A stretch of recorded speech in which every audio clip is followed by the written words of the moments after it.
প্রচণ্ড গরমে কিন্তু দেখা যাচ্ছে দিয়াবাড়ির হাটে অনেক গরু কিন্তু স্টক করছে, আর এদের গরুদের নিয়ে বিক্রেতারা ক্রেতারা কিন্তু খুবই হতাশায় ভুগছেন।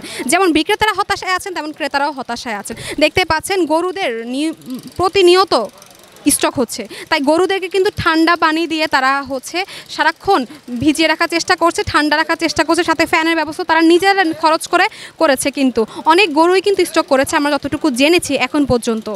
দুইবার স্টক করছিল দুইটা গরু, তো 2-3 বার করে দিন গেলে গোসল করাতে হচ্ছে ওদের। একটু কথা বলতে চাই, আপনার এখানে কত টাকা থেকে কত টাকা পর্যন্ত আপনার গরু উঠেছেন? আমাদের এখানে গরু আছে 4,50,000 পর্যন্ত উঠছে। এটা বাজার নাই, কাস্টমার নাই, তো কম কাস্টমার নেই খুব একটা, খুব কম। কি হতাশায় ভুগছে?